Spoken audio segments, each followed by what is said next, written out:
about it.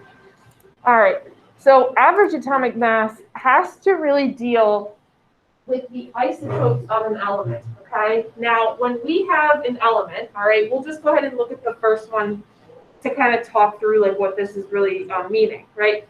We have silver, all right? Silver has two isotopes. The first isotope is 107, the mass number of 107. And then the second isotope is a mass number of 109, okay? The average atomic mass has to deal with the relationship between the mass number and the abundance of that mass number. Now, what do I mean by abundance? Well, it sounds like a fancy word, but really, I just mean the percentage, okay?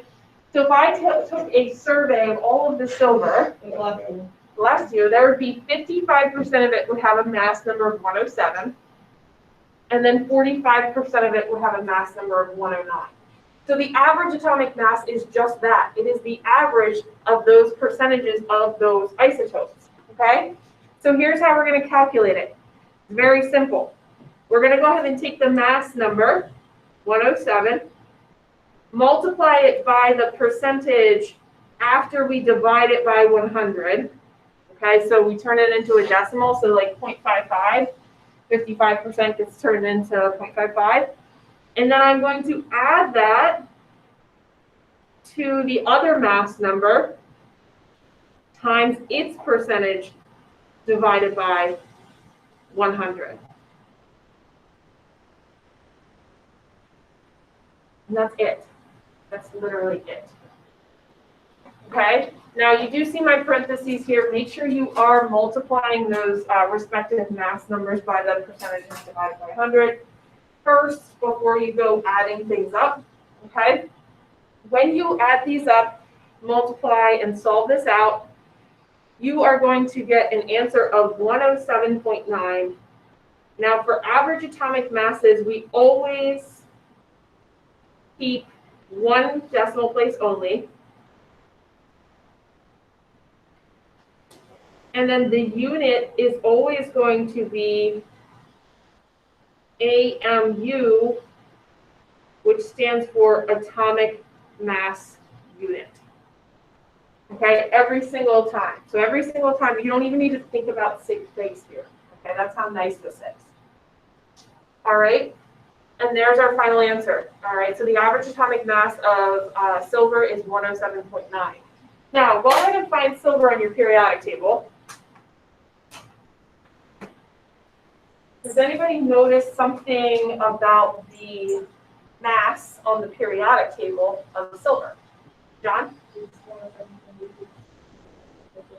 Yeah, it's really stinking close to what we just calculated. Okay, bless you. So in all honesty, friends, what's really significant about average atomic mass is this is the procedure that scientists have used to develop and figure out and calculate all of those molar masses on the periodic table. Okay.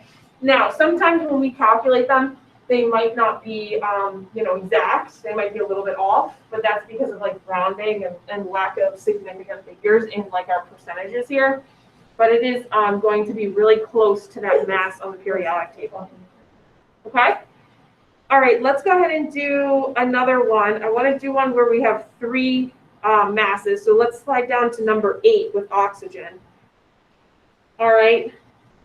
Now, I'm going to be honest with you. When you start getting decimals that are like really, really tiny, do you see how this is like 0.046%?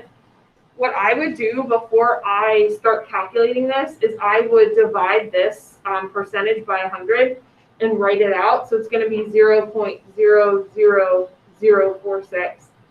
And then the 0.20 is going to be 0.0020. And then our 99.76, that should be pretty easy because you just have to slide the decimal point 2 places to the left. Okay? What? So what did you just do there? I just divided every percentage by 100. Yeah. It's really easy to, like, when it's 99.76 to just slide the decimal point to the left 2 places. But when you have such smaller decimals, things get like crazy because you do have to add in those zeros. Okay. All right. So we're going to set this up the same way. Only thing that's different is that we've got 3 mass numbers this time, okay? So we'll do 16 times 0.9976 plus 17 times 0.00046, and then plus 18 times 0.0020.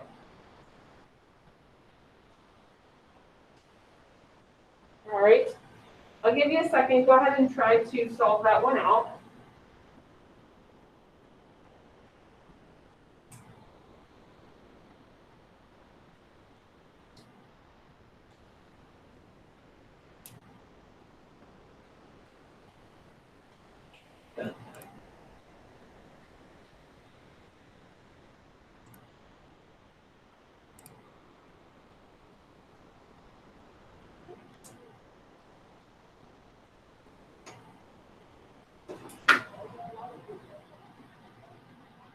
John, you got an answer? Beautiful. He got 16.0 AMU, and that is exactly what I got.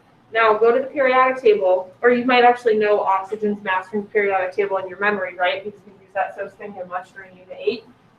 Oxygen's molar mass is 15.9994, right? That would round right to 16.0, okay?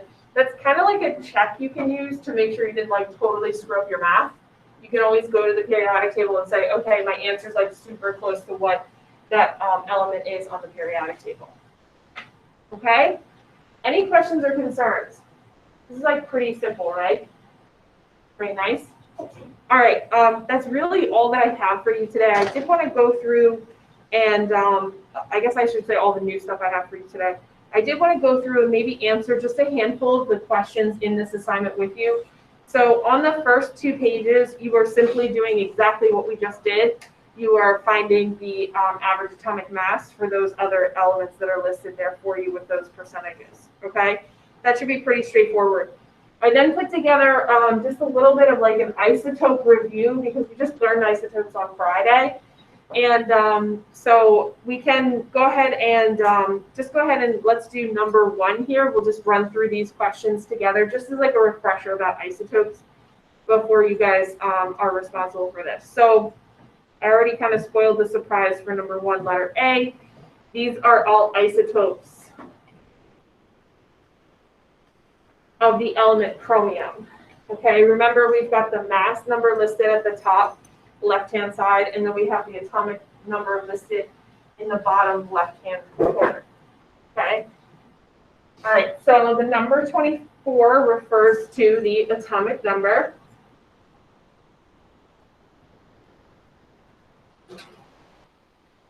And then the numbers 50, 52, and 53 refer to the mass number.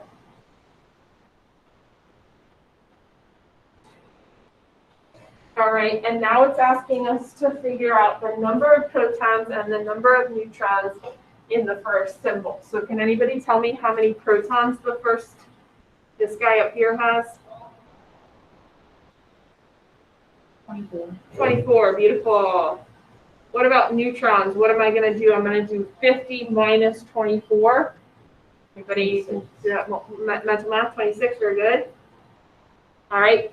Same question for the second symbol. So the protons are going to be the same, right? That's a characteristic of isotopes because we're dealing with the same element. All right. What about 52 minus 24?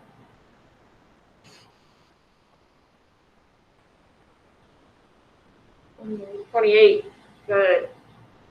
All right. Last but not least, for the third symbol, we've got 24 protons, and then we have 53 minus 24, which gives us 29 neutrons in our third symbol there. All right, everybody okay on isotopes? Yeah. Beautiful. Give you a second there. There's one more question I think I'm going to do with y'all before I sign you off. And it's really just kind of like an application question with the average atomic mass. It's not too difficult, but it might be a little tricky if you haven't seen something like it before. Okay, so question 2, you've seen this chart a million times. You're going to go ahead and go through that. And then I have a few more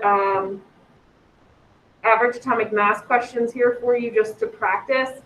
Make note in number 5, they're giving you kind of a different notation here. This 46 on that TI, that's your mass number. Okay, so they're kind of combining here your, the symbol that we've seen before with like your mass number in the upper left-hand corner. Okay, all right. Where is the question I want to do? Here it is, number 7. All right, let's do number 7. So it says boron exists in 2 isotopes, boron-10 and boron-11. Based on the atomic mass, which isotope should be more abundant?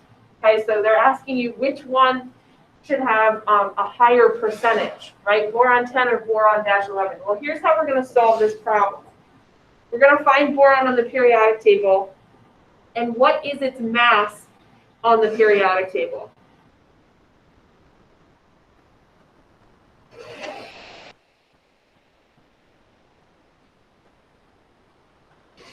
It's 10.811, right? All right, 10.811, is that closer to 10 or is that closer to 11? Much closer to 11, right? So what that tells me is your boron-11 will be more abundant, have a higher percentage, okay, than the boron-10. Okay, you see how we came up with that relationship? So basically, whatever mass number the mass from the periodic table is closer to, that's just right across the board, that's going to be the one that is more abundant, the isotope that's more abundant. Okay, does that make sense to everybody?